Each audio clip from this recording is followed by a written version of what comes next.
Évangile de Jésus-Christ selon saint Matthieu. En ce temps-là, Jésus montant à Jérusalem, prit à part les 12 disciples, et en chemin, il leur dit : « Voici que nous montons à Jérusalem. Le Fils de l'homme sera livré aux grands prêtres et aux scribes. Ils le condamneront à mort et le livreront aux nations païennes pour qu'elles se moquent de lui, le flagellent et le crucifient. Le 3e jour, il ressuscitera. » Alors, la mère des fils de Zébédée s'approcha de Jésus avec ses fils Jacques et Jean, et elle se prosterna pour lui faire une demande. Jésus lui dit : « Que veux-tu ? » Elle répondit : « Ordonne que mes 2 fils que voici siègent l'un à ta droite et l'autre à ta gauche dans ton royaume. » Jésus répondit : « Vous ne savez pas ce que vous demandez. Pouvez-vous boire la coupe que je vais boire ? » Ils lui disent : « Nous le pouvons. » Il leur dit : « Ma coupe, vous la boirez. Quant à siéger à ma droite et à ma gauche, ce n'est pas à moi de l'accorder.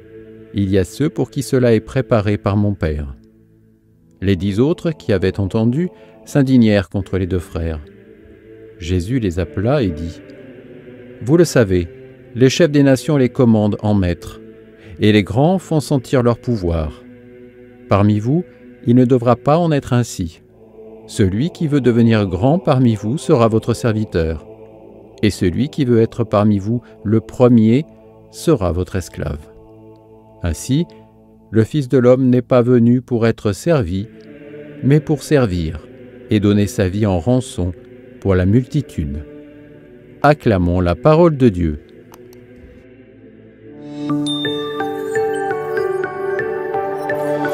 Quel décalage entre l'annonce par Jésus des supplices qui l'attendent, humiliation, flagellation, crucifixion, et la demande d'honneur et de gloire de Jacques et Jean par l'intermédiaire de leur mère. Ce décalage met en lumière nos paradoxes, nos égoïsmes, quand nous cherchons notre bonheur tout en ignorant les sacrifices et les souffrances de tant de personnes autour de nous. Jésus, lui, ne s'offusque pas de la demande de Jacques et Jean, mais il va indiquer l'unique chemin pour atteindre un honneur et une gloire éternelle. Pouvez-vous boire à la coupe ? Être prêt à accueillir les épreuves pour se laisser purifier et transformer par le Christ.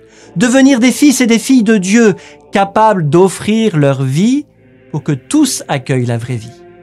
Ma coupe, vous la boirez. En ce temps de carême, puissions-nous accueillir les drames que nous traversons comme une aide qui transformera nos cœurs pour offrir nos vies comme notre Sauveur.